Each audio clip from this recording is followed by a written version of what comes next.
au-delà des lois, des règles et des règlements techniques qui ont été parfaitement rappelés par notre collègue M. Charpentier, il est un droit, et plus qu'un droit, il est un devoir pour chacun d'entre nous, en tout cas pour tous ceux qui sont attachés à travers le monde et plus précisément ici en France à leur identité, j'espère que ce n'est déjà pas un gros mot pour vous, à leur identité, à leur tradition, à leurs coutumes, à leurs racines, eh bien, il est tout à fait légitime, au-delà du nombre, de respecter, de conserver et de transmettre l'ensemble de cet héritage, et notamment de notre héritage cultuel, car ici nous sommes à Marseille, et c'est la bonne mère qui règne. La folle politique d'immigration imposée aux Français et aux Marseillais en particulier depuis 40 ans fait que notre ville change, sa population change.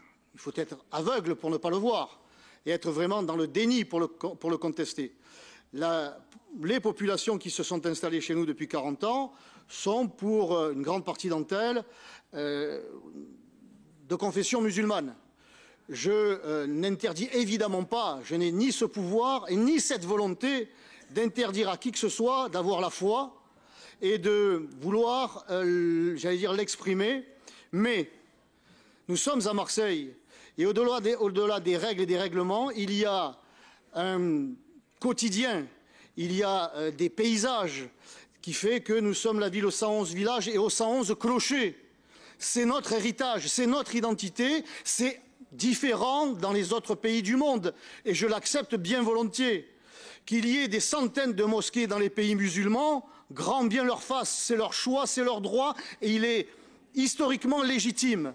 Il est historiquement légitime de manifester une opposition, je dirais naturelle, pas écrite, mais transmise, je dirais de bouche à oreille et de vécu, que de ne pas faire de Marseille, de nos paysages, désormais un paysage hérissé de mosquées. On peut pratiquer son culte, tous les cultes, y compris musulmans, dans une certaine discrétion, voire même dans une discrétion certaine. Parce que le paysage de Marseille ne doit pas être modifié en raison d'une politique d'immigration tellement délirante qui, en raison de son nombre, impose de nouveaux codes. Ces nouveaux codes que l'on impose, certains le font par calcul électoral, d'autres estiment que, puisque le nombre doit faire loi, eh bien, moi, j'oppose à cette loi du nombre la loi non écrite de la tradition et de nos racines. Donc, je complète les propos techniques de M. Charpentier par une revendication naturelle que de préserver notre cadre, que de préserver notre identité, que de préserver nos traditions. C'est la bonne mère, ici, qui veille sur l'ensemble des Marseillais.